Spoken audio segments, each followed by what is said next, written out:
Online gaming bill Lok Sabha और राज्यसभा में पास हो गया। इस बिल के तहत देश में ई स्पोर्ट्स और ऑनलाइन गेम्स को लेकर एक लीगल फ्रेमवर्क तैयार किया जाएगा जो डिजिटल गेमिंग सेक्टर को रेगुलेट करेगा। हालांकि इस बिल को लेकर लोगों के मन में कई सवाल हैं। यह बिल ई स्पोर्ट्स और ऑनलाइन सोशल गेम्स को बढ़ावा देगा, जबकि रियल मनी गेम्स पर रोक लगाएगा। रियल मनी गेम्स यानी ऐसे गेम्स जिसमें पैसा लगाकर ज्यादा पैसे जीतने का लालच दिया जाता है। इसके अलावा addiction, financial fraud, money laundering और टेरर फंडिंग जैसी चिंताओं का भी ध्यान रखा जाएगा। रियल मनी गेम्स को बैन करने की बड़ी वजह इन पॉइंट्स को ही बताया गया है।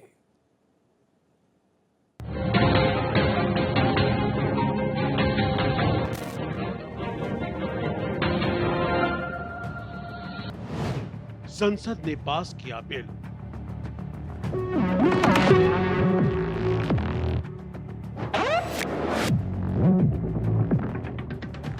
The question is that promotion and regulation of online gaming bill 2025 as passed by Lok Sabha be taken into consideration. Those in favor will please say aye. Those against will please say no. Real money games पर ban.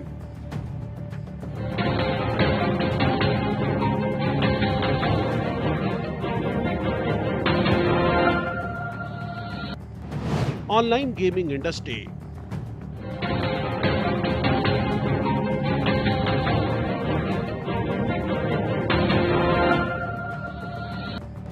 Regularise करने की तैयारी। जब समाज के बारे में और सरकार के रेवेन्यू के बारे में चिंता करनी होती है, इस बिल में भी प्राथमिकता दी गई है।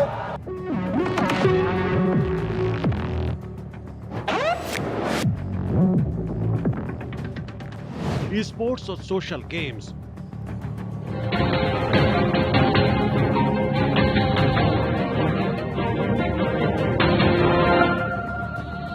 संसद ने हमारे मध्यम वर्गीय परिवारों को, मिडिल क्लास फैमिलीज को और युवाओं को, छात्रों को, उन सबको जो एक बहुत बड़ा नशा समाज में फैल रहा था ऑनलाइन मनी गेमिंग का, उससे मुक्ति दिलाई है। और साथ ही साथ ई स्पोर्ट्स और ऑनलाइन सोशल गेमिंग जो कि समाज के लिए उपयोगी है, उसको प्रमोट करने के लिए अथॉरिटी बनाने वाला बिल आज पास किया है।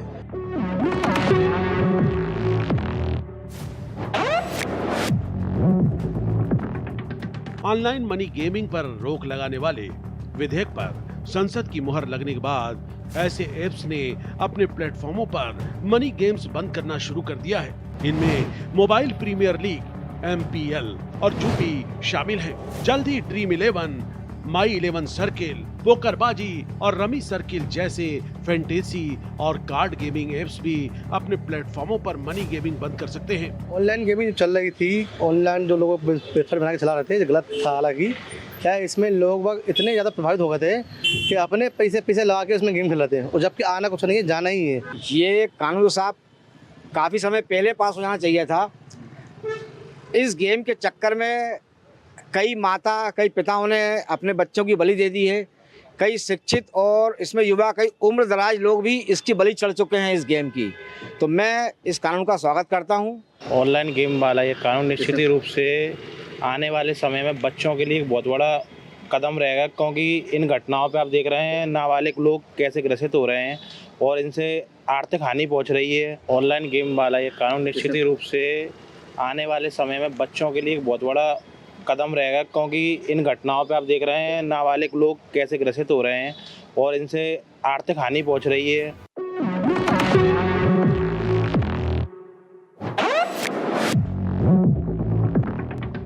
माना जा रहा है कि नए कानून के अमल में आने से देश की 3.8 अरब डॉलर की ऑनलाइन गेमिंग उद्योग को झटका लग सकता है। Promotion and regulation of online gaming bill 2025 Rajya Sabha से पारित हो गया। ये लोकसभा से पहले ही पारित हो गया था।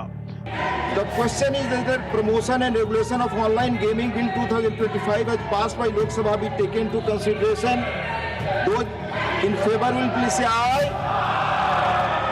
Those against will please say no. राष्ट्रपति की स्वीकृति मिलते ही ये कानून का रूप ले लेगा।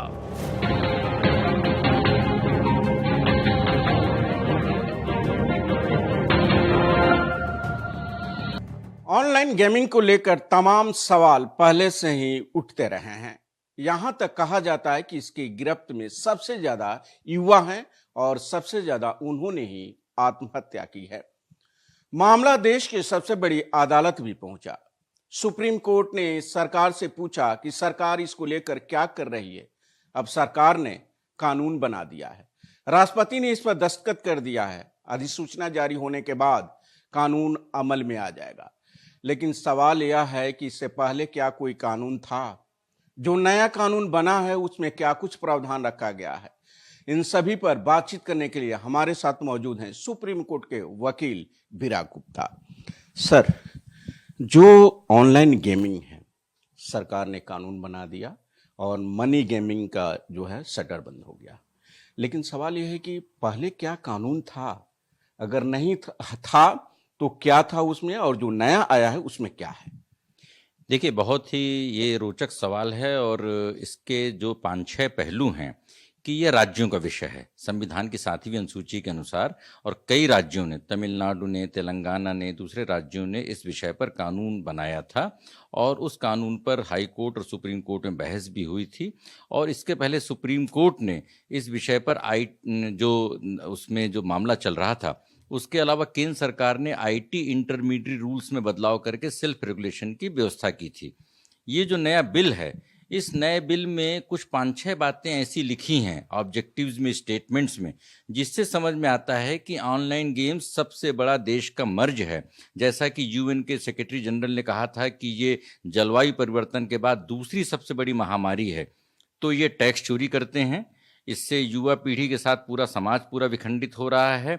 इसकी वजह से तमाम प्रकार के अपराध बढ़ रहे हैं, साइबर अपराध बढ़ रहे हैं और किस तरीके से लत लगाई जा रही है, इन सारी बातों का विवरण बिल में ही लिखा हुआ है। इसके पहले फाइनेंशियल इंटेलिजेंस यूनिट ने, पार्लियामेंट्री कमेटी ने, जीएसटी विभाग ने, ईडी विभाग ने अनेक सारी रिपोर्ट उसमें की थी, जिसमें बताया गया था कि किस तरीके से सारी चीज़ें हो रही हैं।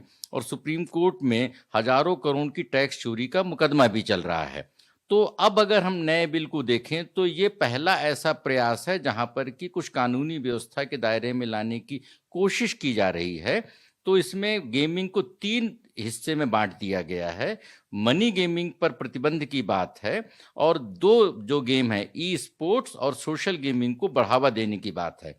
अब सवाल इस बात का है कि क्या यह ई स्पोर्ट्स को कानूनी मान्यता, संस्थागत मान्यता और वित्तीय सहायता देने के लिए कानून लाया गया है या मनी गेमिंग को प्रतिबंध लगाने के लिए लाया गया है? तो मेरा ये स्पष्ट मानना है कि इस पे बातें बहुत ज़्यादा की गई हैं, लेकिन मनी गेमिंग पर प्रतिबंध लगाने के लिए कोई ठोस प्रारूप इस कानून में, इस बिल में नहीं है। नए कानून का असर गेम्स 2437, माई 11 सर्किल और रमी सर्किल की संचालक, Junglee games, WinZO, Howzat, SG11 fantasy, games craft, rummy culture और पोकरबाजी ऐप्स पर भी पड़ेगा। सरकार द्वारा ऑनलाइन रियल मनी गेमिंग पर प्रतिबंध लगाया गया है। तमाम युवा हमारे साथ हैं और जनपद लखीमपुर खीरी में इस वक्त मौजूद हैं। लखीमपुर खीरी के युवाओं की क्या राय है, आखिर सीधा युवाओं से बातचीत कर लेते हैं। सरकार द्वारा जो है ऑनलाइन रियल मनी गेमिंग पर जो है प्रतिबंध लगाया गया है और जो गैरकानूनी प्रचार अगर करेंगे तो उसको भी गैरकानूनी घोषित किया है। कैसे देखते हैं आप? मैं जो सरकार द्वारा पारित की गई है ऑनलाइन गेमिंग बिल, मैं इसका समर्थन करती हूँ। इसके बहुत सारे भी नुकसान भी होते हैं, मतलब इससे हमारा टाइम वेस्ट होता है और आँखें भी दर्द होती हैं अगर जो हम लेट नाइट तक देखते हैं या कुछ भी करते हैं तो। हाँ, एक बार गेम खेले थे और लगाए भी थे। जो चिकन डिनर आता है अभी जो ज़्यादा ट्रेंड पे चल रहा था, उस पर मैंने खेलना स्टार्ट भी करा था। और उसके बाद क्या हुआ था, मैंने एक बार लगाने के बाद में मैंने हमको प्रॉफिट भी हुआ था। प्रॉफिट होने के बाद में फिर मैंने उस पर सोचा कि इसको फिर और आगे फिर खेलने के बाद फिर मेरा नुकसान हो गया, बहुत ज़्यादा नुकसान हो गया। धीमे धीमे फिर उस पर फिर और लगाने के बाद में फिर क्या लग रहा है ये जो सरकार का निर्णय है, ये युवा जो है लगातार एक कदम जुए की ओर जा रहा है, जो ऐसी समस्याएं उत्पन्न हो रही युवाओं के लिए, कितना सफल देख रहे हैं आप, साबित होगा? सफल तो ऐसा नहीं हो रहा है, कुछ ज़्यादातर नुकसान ही हो रहा है। ये बात ये है कि इंस्टाग्राम पे जितने लोगों के फॉलोवर ज़्यादा होते हैं उनको कंपनी ऐड देती है और जब कंपनी ऐड देती है उनको पैसा मिलता है ऐड करने का। इसमें जो गरीब आदमी फंस रहा है, जो 1000-500 रुपये दिहाड़ी कमा रहा है, वो आधा गेम में दे रहा है, वो अपना परिवार कैसे चलाएगा? इसमें बहुत लोग अपने बच्चे जो हैं स्कूल की फ़ीस लाते हैं, वो सोचते हैं गेम में डबल कर लेंगे, आधी फीस स्कूल में जमा कर देंगे, आधा पैसा बच जाएगा। लोग इस गेम में लोग फांसी लगा के मर रहे हैं। तो देखिए, तमाम युवा जो है इसमें इन्वॉल्व हो रहे हैं, इसको बंद होना चाहिए, तमाम युवाओं का मानना है। और ये वो युवा हैं जो शिक्षा ग्रहण करते हैं और उसके बाद वो एक अच्छे यहाँ से निकल करके एक अच्छे स्थान को पाते हैं, जिसके बाद उन युवाओं को जब बीच में इस तरीके की लत लग जाती है पैसे कमाने की, ऑनलाइन गेमिंग ट्रेडिंग कर पैसे कमाते हैं, तो उनका भी नुकसान होता है। और युवाओं का ये भी कहना है कि इस लत के कारण जो है काफ़ी युवा परेशान हुए हैं, मानसिक प्रताड़ित हुए हैं।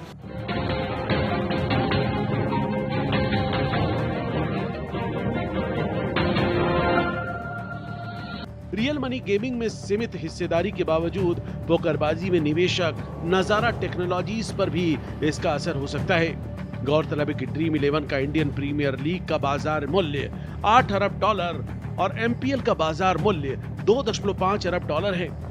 सरकार ने रियल मनी गेमिंग ऐप को बैन करने का एक बड़ा फैसला लिया है, जिसके तहत तमाम 20,000 करोड़ की जो लॉस हो रहा है सरकार को पैसे का, उसका हवाला देते हुए 50 से 60 करोड़ के आसपास लोग इसमें इन्वॉल्व हो रहे हैं, देश के युवा इसमें इन्वॉल्व हो रहे हैं, उनका जो सेविंग है वो डूब रहा है, उसका हवाला देते हुए सरकार इस पर प्रतिबंध लगाना चाहती है और इसको नियंत्रण करने के लिए एक बॉडी बनाना चाहती है। उसको देखते हुए हम लोगों से बात करेंगे कि यूथ का क्या कहना है, क्योंकि यूथ इसकी चपेट में सबसे ज्यादा आता है। तो हम कुछ लोगों से बात करेंगे। भैया, जिस तरीके से सरकार बैन लगाना चाह रही है जो रियल मनी गेमिंग ऐप्स हैं, जिसे लोग सट्टा लगाते हैं, यूथ ज्यादा इन्वॉल्व हो जाता है, तो इसको लेके आप लोग क्या कहना है?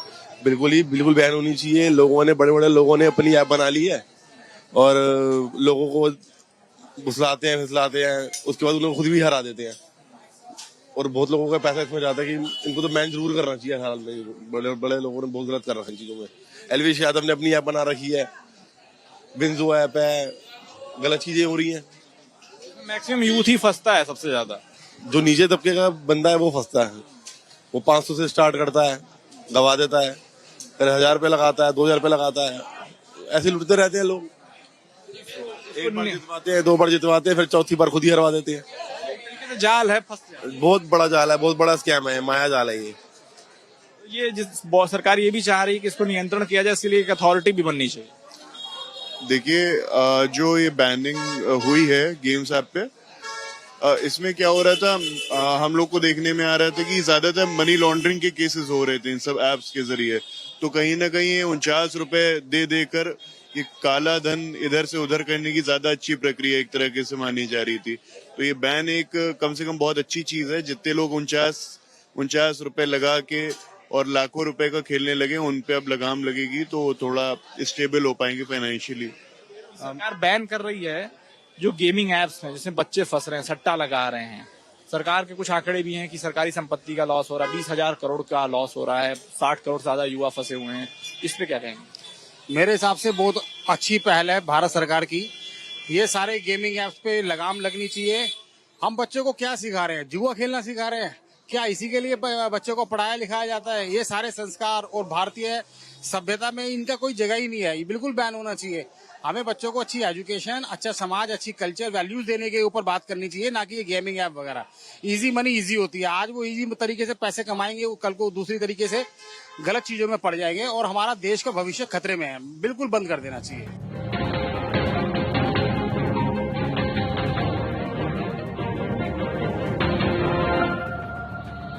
मनी गेमिंग बंद करने वाले एमपीएल ने कहा कि उसने सरकारी प्रतिबंध के अनुसार अपने प्लेटफॉर्म पर सभी मनी गेम्स तत्काल प्रभाव से बंद कर दिए हैं। वहीं यूपी ने कहा कि उसके प्लेटफॉर्म पर सभी यूजर्स के लिए ludo supreme, ludo turbo, snakes and ladders और ट्रम्प कार्ड मेनिया जैसे गेम्स उपलब्ध रहेंगे। ऑनलाइन गेमिंग के ऐप्स पर प्रतिबंध लगाना है तो पुलिस को रिकमेंड करना पड़ेगा, जिसके अनुसार केंद्र सरकार ही इस पर प्रतिबंध लगा सकती है। तो इसलिए अब 3 सवाल आते हैं इस नए कानून के बाद। पहला सवाल ये है कि विदेशी क्षेत्राधिकार वाली जो वेबसाइट्स हैं उन पर कैसे सरकार रोक लगाएगी, क्योंकि वो तो पहले से कारोबार कर रहे थे। दूसरा सवाल ये आता है कि जो मनी गेमिंग कंपनियां अपना चोला बदल के सोशल गेमिंग के आड़ में जो करने लगेंगी वो कैसे करेंगी। तीसरा सबसे बड़ा सवाल, भारत के कानून के अनुसार 18 साल से कम उम्र के बच्चे किसी भी कानूनी एग्रीमेंट का हिस्सा नहीं बन सकते हैं। तो ये गोविंदाचार्य मैटर में दिल्ली हाई कोर्ट में भी एफिडेविट फाइल किया गया था। तो 18 साल से कम उम्र के बच्चे चाहे ई स्पोर्ट्स हो, चाहे सोशल गेमिंग हो या मनी गेमिंग हो, उसके हिस्सेदार कैसे रह सकते हैं और उन लोगों को रोकने के लिए क्या प्रतिबंध लगाना चाहिए, उन लोगों को रोकने के लिए इन कंपनियों की जवाबदेही क्या पैदा की जानी चाहिए, उसके लिए एआई का इस्तेमाल कैसे हो, ग्रीवांस रिड्रेसल कैसे हो, इन सारी बातों पर मुझे लग रहा है कि चुप्पी है। और अभी इस कानून में रूल्स बनने हैं, रूल्स बनने के बाद देखा जाएगा कि किस तरीके से जो रेगुलेटरी अथॉरिटी जो बननी है वो कैसे बनाई जाएगी। बहुत सारी बातें अभी होनी बाकी हैं। उधर उद्योग समूहों ने चेतावनी दी है कि अगर प्रतिबंध लागू हुआ तो बड़े पैमाने पर नुकसान होगा। उनका अनुमान है कि 2 लाख नौकरियां जा सकती हैं। साथ ही 25,000 करोड़ रुपए के प्रत्यक्ष विदेशी निवेश और 20,000 करोड़ रुपए के कर राजस्व पर प्रभाव पड़ सकता है। विश्लेषकों ने यह भी चेतावनी दी है कि इन प्रतिबंधों के कारण लगभग 45 करोड़ भारतीय यूजर्स अवैध विदेशी गेमिंग प्लेटफॉर्मों की ओर आकर्षित हो सकते हैं। All India gaming federation, E gaming federation, federation of Indian fantasy sports ने केंद्रीय गृह मंत्री अमित शाह को संयुक्त रूप से पत्र लिखकर मामले में तत्काल हस्तक्षेप की मांग की है। उनका कहना है कि इस तरह के पूर्ण प्रतिबंध से ये उद्योग चौपट हो जाएगा। इससे नौकरियां खत्म होंगी और करोड़ों यूजर्स अवैध विदेशी गैम्बलिंग प्लेटफॉर्मों पर चले जाएंगे। Bureau report, Bharat express.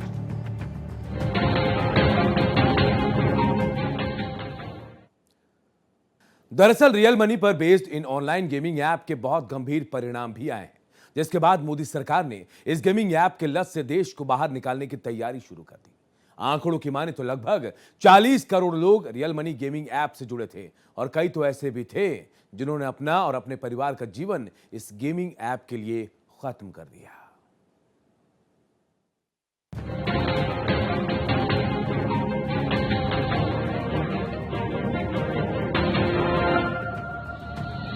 Online gaming ने कई युवाओं को बर्बाद किया, बल्कि कई परिवारों को भी खत्म कर दिया।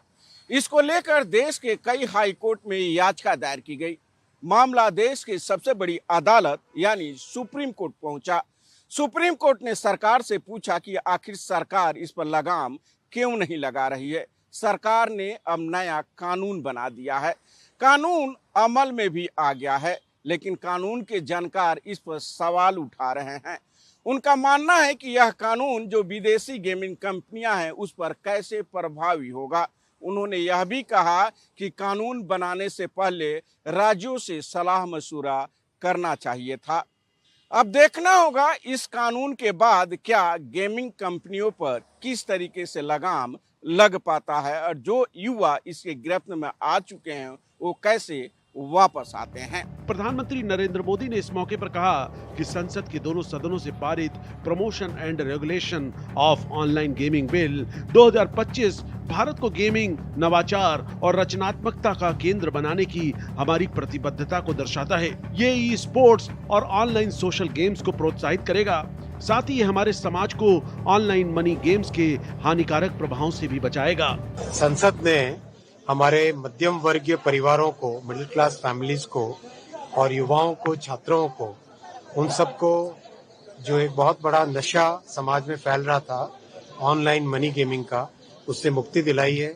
और साथ ही साथ ई स्पोर्ट्स और ऑनलाइन सोशल गेमिंग जो कि समाज के लिए उपयोगी है उसको प्रमोट करने के लिए अथॉरिटी बनाने वाला बिल आज पास किया है। मैं संसद के सभी सदस्यों को इसके लिए धन्यवाद देना चाहूंगा।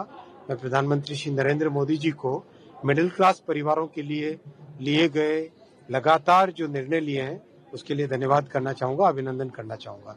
साथियों, जैसा कि आप जानते हैं, लगातार एक के बाद एक ऐसी न्यूज़पेपर्स में रिपोर्ट्स हम पढ़ते आए हैं जिसके कारण ऑनलाइन मनी गेमिंग के कारण सुसाइड, एडिक्शन और मिडिल क्लास फैमिलीज में एक ट्रेजेडी समस्या है जो समाज में एक बहुत बड़ी कुरीति है। उस कुरीति को कंट्रोल में उसको एक तरीके से समाप्त करने की ज़रूरत है। और साथ ही साथ ये भी ज़रूरी था कि जैसे नशा फैलता है, ड्रग्स फैलता है, उसी तेज़ी से ये कुरीति फैल रही थी, तो इसको समाप्त किया गया। लेकिन साथ ही साथ जो गेमिंग का पॉजिटिव एस्पेक्ट है, ई स्पोर्ट्स और ऑनलाइन सोशल गेम्स, उसको प्रमोट करने के लिए भारत को एक गेम मेकिंग हब बनाने के लिए माननीय प्रधानमंत्री जी ने ये बहुत एक अच्छा समय पे लिया हुआ निर्णय है। कठोर कदम है, लेकिन ये समाज में इसकी जरूरत थी।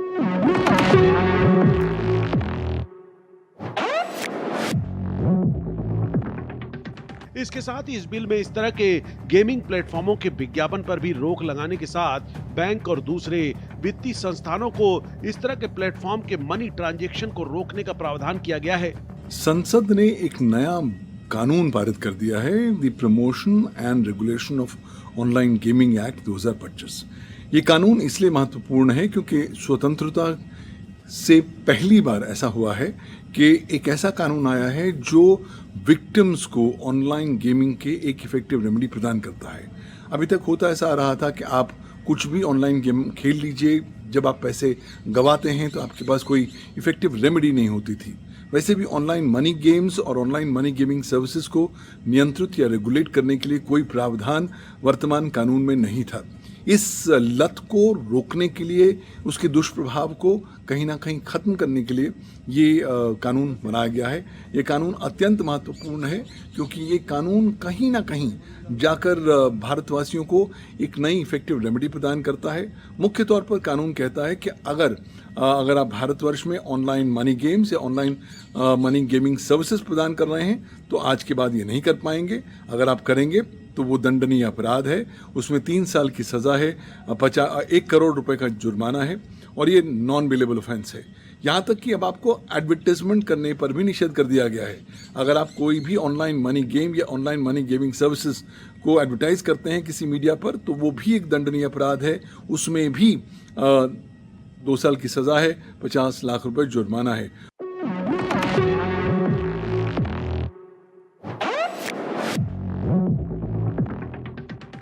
जिन यंगस्टर्स को पढ़ाई और काम करना चाहिए वे रील और गेमिंग में अपना समय बर्बाद कर रहे हैं। यूएन के सेक्रेटरी जनरल और अनेक मेडिकल रिपोर्ट से ये साफ है कि ऑनलाइन गेमिंग का लोगों पे बहुत ज्यादा दुष्प्रभाव पड़ रहा है।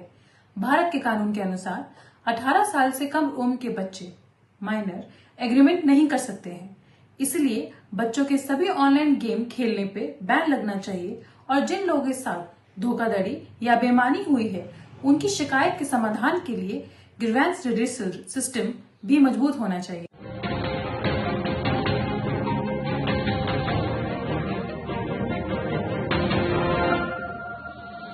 लोकसभा राज्यसभा में बिल पास होने के बाद से जो गेमिंग कंपनियां हैं वो अपना शटर डाउन करना शुरू कर दिया है।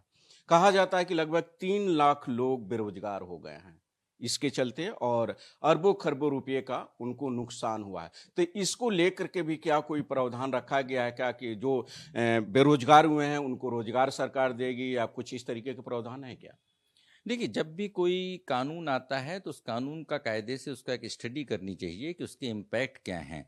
और दुर्भाग्य से इस कानून को बनाने से पहले राज्य सरकारों के साथ परामर्श नहीं किया गया और उसके पहले जब आईटी इंटरमीडिएट रूल्स बनाया गया था तो उसमें बोला गया था कि सेल्फ रेगुलेशन ही सबसे अच्छी व्यवस्था है और उसमें जो गेम ऑफ स्किल्स हैं और जो सट्टेबाजी हैं उनका एक फ़र्क किया गया था, लेकिन इस कानून में उस फ़र्क को भी ख़त्म कर दिया गया है। जबकि सुप्रीम कोर्ट के सामने जो चैलेंज है तो रिट्रोस्पेक्टिव टैक्सेशन के साथ ये जो गेम ऑफ स्किल्स और इन दोनों के विषयों का भी उसमें है। तो प्रश्न इस बात का है कि जो लोग बोल रहे हैं कि 3 लाख लोग बेरोजगार हो गए हैं, उनसे ये भी पूछना चाहिए कि आज तक ऑनलाइन गेमिंग से कितने लोग ठगे गए हैं, कितने लोग मरे हैं, कितने लोग परेशान हुए हैं और उनकी क्षतिपूर्ति कौन करेगा।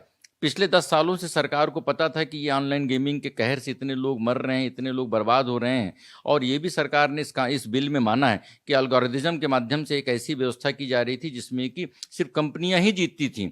तो उन कंपनियों ने कितना पैसा कमाया भारत के बाजार से, कितना टैक्सेशन दिया और जब 3 लाख लोगों की बेरोजगारी की बात आ रही है तो क्या उनका कोई पीएफ भरा जा रहा था, क्या वो लोग कंपनी किस तरीके से थे। तो ये आंकड़े देना बहुत आसान है, लेकिन उसमें हमको एक ये देखना है कि भारतीय अर्थव्यवस्था को कितना नुकसान हो रहा था, सामाजिक व्यवस्था को कितना नुकसान हो रहा था और उसकी तुलना में ये जो दूसरे नुकसान हैं वो कितने छोटे बड़े हैं। इसलिए इस पूरी प्रक्रिया में जो संविधान बोलता है, संविधान ये बोलता है कि जो महात्मा गांधी या डॉक्टर अंबेडकर ने भी कहा था कि जो पंक्ति में अंतिम व्यक्ति है उसके लिए सरकार को सुरक्षा के कदम उठाने चाहिए। तो बच्चों को, समाज को, अर्थव्यवस्था को गेमिंग की विभीषिका से बचाने के लिए सख्त कानूनी व्यवस्था की ज़रूरत है। और आपके सवाल का जवाब ये है कि गाँवों में आज भी लोग जुआ खेलते हैं, 100 रुपए, 50 रुपए, 20 रुपए का, पुलिस उनको पकड़ ले जाती है, उनको जेल हो जाती है। और जब ऑनलाइन के नाम पर जुआ और सट्टेबाजी खेली जा रही है तो उनको हम बढ़ावा कैसे दे सकते हैं? एक देश में 2 कानूनी व्यवस्था नहीं हो सकते हैं, ये संविधान के अनुच्छेद 14 का उल्लंघन है।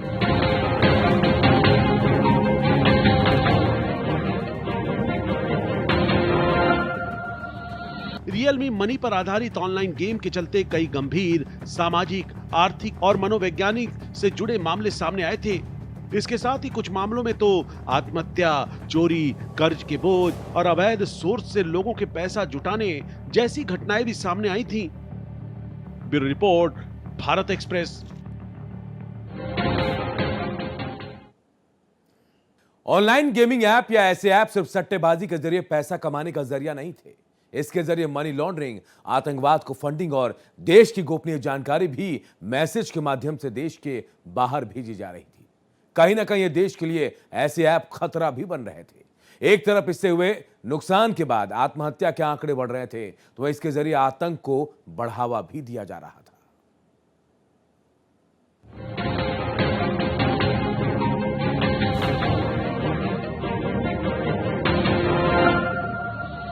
जब समाज के बारे में और सरकार के रेवेन्यू के बारे में चिंता करनी होती है, तो इस बिल में भी प्राथमिकता दी गई है।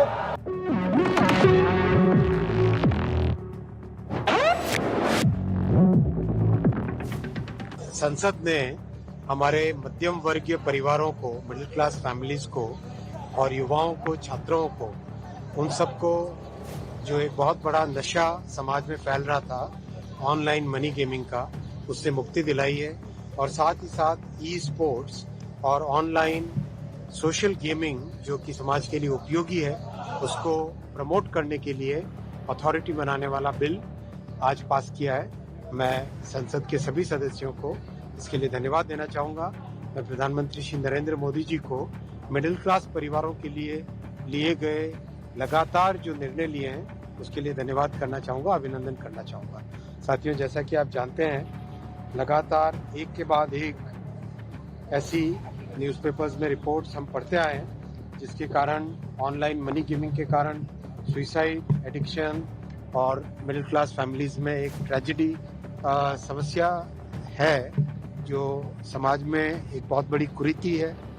उस कुरीति को कंट्रोल में उसको एक तरीके से समाप्त करने की ज़रूरत है। और साथ ही साथ ये भी ज़रूरी था कि जैसे नशा फैलता है, ड्रग्स फैलता है, उसी तेज़ी से ये कुरीति फैल रही थी, तो इसको समाप्त किया गया। लेकिन साथ ही साथ जो गेमिंग का पॉजिटिव एस्पेक्ट है, ई स्पोर्ट्स और ऑनलाइन सोशल गेम्स, उसको प्रमोट करने के लिए भारत को एक गेम मेकिंग हब बनाने के लिए माननीय प्रधानमंत्री जी ने ये बहुत एक अच्छा समय पे लिया हुआ निर्णय है। कठोर कदम है, लेकिन ये समाज में इसकी जरूरत है।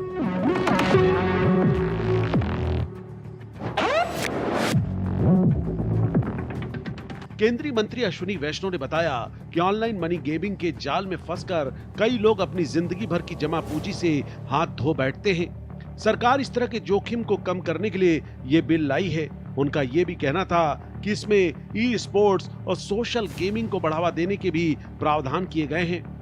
सरकार ने बताया कि ऐसे कई प्लेटफॉर्म मनी लॉन्ड्रिंग, आतंकवाद को फंडिंग और आतंकवादी संगठनों द्वारा संदेश भेजने के लिए भी यूज में लाए जा रहे हैं। सरकार द्वारा ऑनलाइन गेमिंग पर रोक लगा दिया गया है और इसको लेकर एक बड़ा कदम सरकार ने उठाया है, लेकिन इसका कितना लाभ होगा, इस विषय में बात करने के लिए हमारे साथ वो लोग हैं जिन्होंने इससे पहले भी इस ऑनलाइन गेम के खिलाफ जो है आवाज बुलंद की थी। देखिए, बहुत महत्वपूर्ण है, सरकार का एक बड़ा निर्णय है जो ऑनलाइन गेमिंग है उस पर प्रतिबंध लगा दिया गया है। गेमिंग पर ही प्रतिबंध नहीं लगाया गया है, जो उसका विज्ञापन करते थे उस पर भी प्रतिबंध लगाया गया है। क्या कहते हैं इस पे आप? ये बहुत बड़ा निर्णय है, कठोर निर्णय है, और इससे जो है लाखों करोड़ों लोग, कम से कम नहीं तो 50 करोड़ लोग इससे जो प्रभावित थे और उनको डायरेक्ट लाभ मिलेगा। जिस तरीके से सट्टा बाजारी खिलाई जा रही थी ऑनलाइन गेमिंग के माध्यम से, इसमें फंसने वाले युवा, नौजवान और जो छोटे छोटे बच्चे थे जिनके हाथों में मोबाइल है, वो इसके दुष्प्रभाव में फंसते जा रहे थे और ग्रहण की तरह उनके परिवार पे लग गया था। वो क्रेडिट कार्ड के माध्यम से, डेबिट कार्ड के माध्यम से अपने माँ बाप का पैसा, अपने ट्यूशन फीस, अपने जो है पढ़ने वाली फीस को जो है उसमें उपयोग कर देते थे। उसके बाद कहीं न कहीं इधर उधर उधार मांग के काम चलाते थे। आज ही अभी कल ही एक घटना देखने को मिली जिसमें एक लड़के ने आत्महत्या कर लिया, केवल इसलिए क्योंकि पैसा जो उसने इसमें ऑनलाइन गेमिंग के माध्यम से लगा दिया।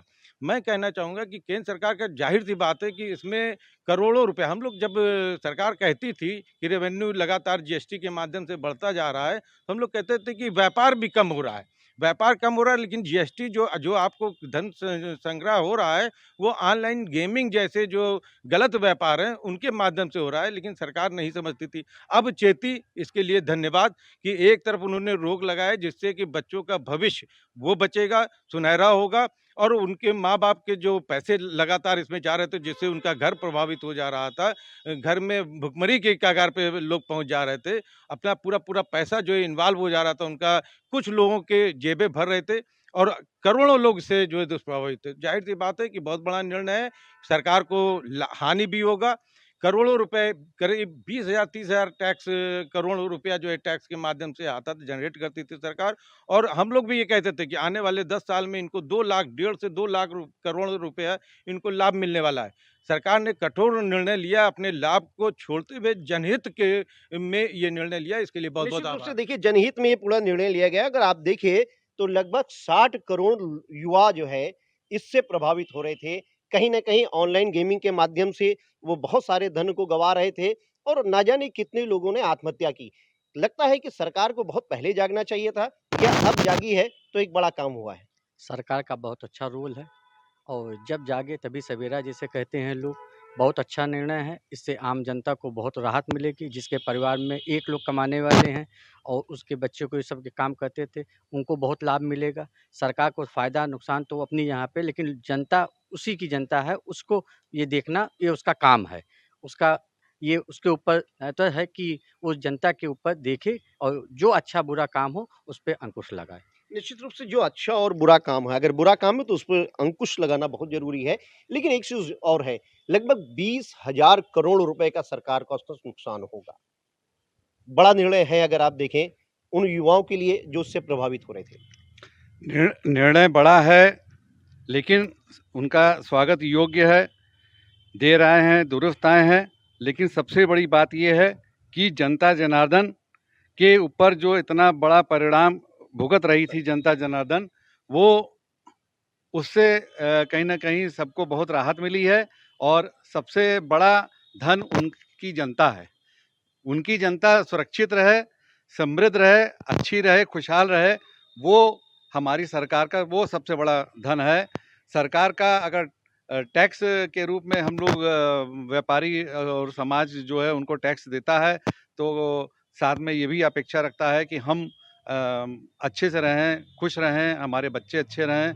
तो ये बहुत बड़ी बुराई थी, सरकार ने इसको ख़त्म किया, स्वागत योग्य है। पहले कर लेना चाहिए था, कोई बात नहीं, जब जागे तब सवेरा। निश्चित रूप से देखिए सरकार की जो सबसे बड़ी जो धन है अगर आप देखिए तो वो जनता है और जनता के पक्ष में जिस तरीके से सरकार ने निर्णय लिया है, वो अपने में बहुत महत्वपूर्ण है।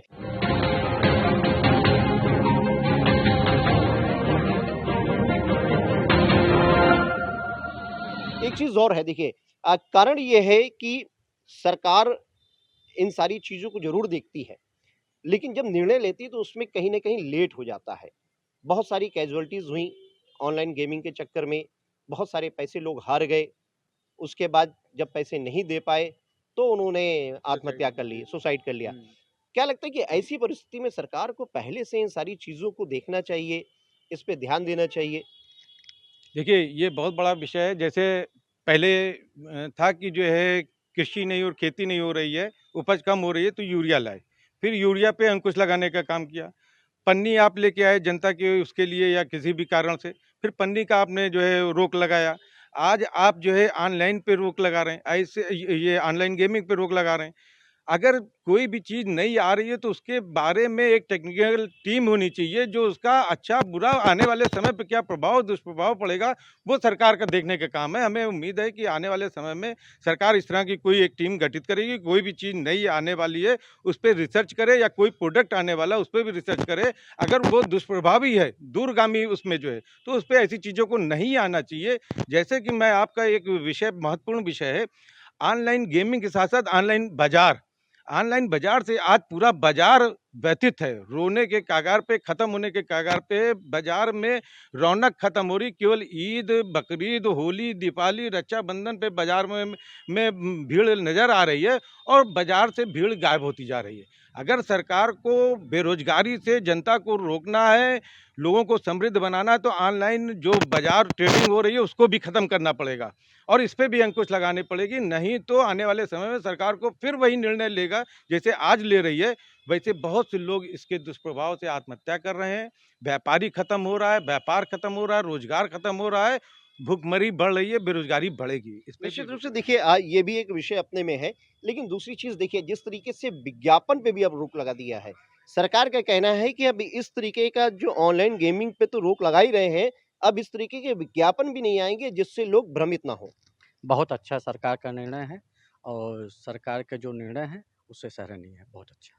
तो विज्ञापन पे भी रोक लगाना बहुत महत्वपूर्ण है। बिल्कुल, क्योंकि ज़्यादातर विज्ञापन बहुत भ्रामक होते हैं, मिसगाइड करते हैं और कहीं न कहीं बड़े-बड़े सेलिब्रिटीज़ उसका प्रचार करते हैं, लाखों करोड़ रुपए लेते हैं और उसकी वजह से वो कहीं न कहीं उसका खामियाजा जो है आम जनता उठाती है। तो सरकार का जो निर्णय है इसको आप मानते हैं कि बहुत अच्छा निर्णय है? हाँ, एकदम बहुत अच्छा निर्णय है। भाई जनता का नुकसान ना हो, सरकार को ही सोचना है और सरकार सोच भी रही है। जनता का नुकसान ना हो ये चीज सोचना है। देखिए विज्ञापन को लेकर जो विषय इस समय बहुत महत्वपूर्ण है कि अब इस तरीके के भ्रामक विज्ञापन भी नहीं चलाए जाएंगे, इस पे भी रोक लगाई जाती है। कितना अच्छा निर्णय है ये बहुत बढ़िया निर्णय है और ऐसे निर्णय सरकार को कठोर निर्णय लेने पड़ेंगे। इसलिए एक तरफ जो सेलिब्रिटी हैं, बड़े-बड़े लोग हैं, वो आप एक तरफ किडनी और कैंसर के इलाज के लिए करोड़ों रुपया सरकार खर्च करिए एक-एक व्यक्ति को दे रही है। और वहीं पे ऐसे लोग विज्ञापन के माध्यम से तंबाकू और शराब जैसे या बहुत सी बुराइयों वाली चीज़ जो जो ये बीमारियां पैदा करती हैं, ऐसे प्रोडक्ट को लॉन्च करते हैं। तो जाहिर सी बात है कि ऐसे प्रोडक्टों से जिस पे शरीर पे दुष्प्रभाव पड़ रहा है, ऐसे विज्ञापनों को तत्काल प्रभाव से सरकार को रोकना चाहिए, चाहे जितना पैसा मिल रहा हो। लेकिन सरकार तो उसी एक तरफ आप जो है विज्ञापन से पैसा मिल रहा है, दूसरी तरफ आप सरकार प्रत्येक व्यक्ति पे 5 लाख 10 लाख रुपया इलाज में खर्च कर रही है, तो ऐसी स्थिति बने क्यों? अगर सरकार चाहे तो करोड़ों रुपया जो भविष्य में खर्च करने वाली उसको पहले से बचा सकती है। निश्चित रूप से देखिए सरकार चाहे तो बहुत सारे कार्य कर सकती है और सरकार ने देखिए ये कार्य करके दिखा भी दिया है कि जिस तरीके से ऑनलाइन जो गेमिंग ऐप है उस पर सरकार ने रोक लगा दिया है और इसी पे ही नहीं जो विज्ञापन है उस विज्ञापन पर भी रोक लगाया है। और आम जनता की बात करें तो सरकार के इस निर्णय से आम जनता बेहद प्रसन्न है, क्योंकि कहीं ना कहीं कोई ना कोई परिवार इन लोगों के बीच में भी जो बच्चे हैं, युवा हैं, इससे प्रभावित हो रहे थे।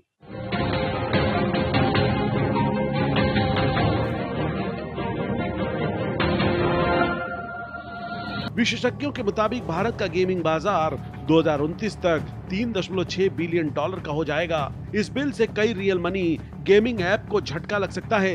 ये ऐप्स इंडियन प्रीमियर लीग के दौरान खूब लोकप्रिय हुए थे। इस तरह के ऐप में यूजर्स मात्र 10 रुपए में अपनी टीम बनाकर 12 लाख रुपए तक का इनाम जीत सकते हैं। ऑनलाइन गेमिंग बिल 2025 में e sports, education platform, social games के लिए नियमावली की भी सिफारिश की गई है। जो नया कानून में उसमें क्या विज्ञापन करने वालों पर क्या सजा का प्रावधान ना जुर्माना रखा गया है, अगर कोई बार बार उस गलती को करता है तो उसमें क्या सजा का प्रावधान है और अन्य सजा क्या है? नहीं, देखिए इसमें 3 साल तक की सज़ा का प्रावधान है। जो लोग भी मनी गेमिंग कंपनियां हैं और उनके ऊपर 1 करोड़ रुपए तक का जुर्माना का प्रावधान है और जो विज्ञापन करने वाले हैं उनके ऊपर 2 साल तक की सज़ा और 50 लाख रुपए तक का जुर्माना का प्रावधान है। और अगर रिपीट ऑफेंडर हुए तो उनके ऊपर 5 साल तक की सज़ा बढ़ सकती है।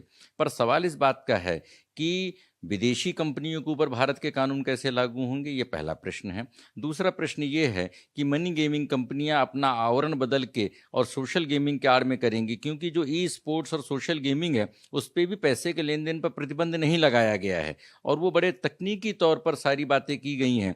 तो ये समझना है कि मनी गेमिंग में पैसा का ट्रांजैक्शन पूरी तरह से खत्म हो जाएगा, ये गलत है। और दूसरी सबसे बड़ी बात कि जो भारतीयों का डेटा लेकर के कंपनियां मालामाल हो रही हैं, क्या वो मनी नहीं है? क्योंकि डेटा के आधार पर जब वो इनकैश करते हैं सारी चीज़ों को, तो मुझे लग रहा है कि ये अभी तक भारत में कोई भी फाइन पेनाल्टी बड़ी कंपनियों के खिलाफ लगने का कोई बहुत बड़ा मामला नहीं आया है।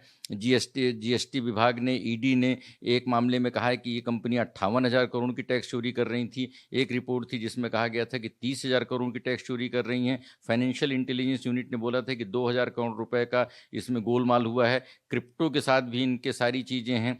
तो इस अवैध नेटवर्क को ध्वस्त करने के लिए इस कानून में मुझे नहीं लगता है कि पर्याप्त प्रावधान किए गए हैं। तो इन्होंने कई सारी जानकारियां दी है। सबसे पहली जानकारी यह है कि जो कानून बनाया गया है, ठीक है कानून बन गया है, लेकिन कानून बनाने से पहले देश के सभी राज्य और केंद्र शासित प्रदेशों से भी राय मशवरा करना चाहिए। दूसरी बात इन्होंने कही है कि यह कानून बन गया है, ठीक है, लेकिन जो विदेशी कंपनियां हैं जो जुआ खिलाती हैं और ऑनलाइन गेमिंग करती हैं, उनके खिलाफ क्या यह कानून लागू हो पाएगा? क्या उस कानून जो है वह प्रभावी होगा? यह भी एक सबसे बड़ा सवाल है। तो भारत एक्सप्रेस के लिए कैमरा पर्सन मन्नू के साथ गोपाल कृष्ण।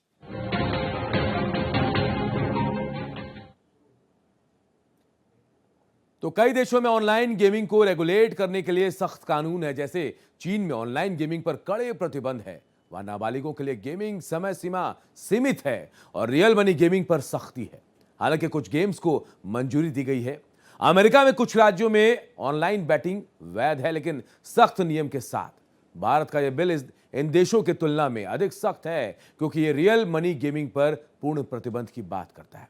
तो हमारी खास पेशकश में इतना ही। मुझे दीजिए इजाजत। नमस्कार।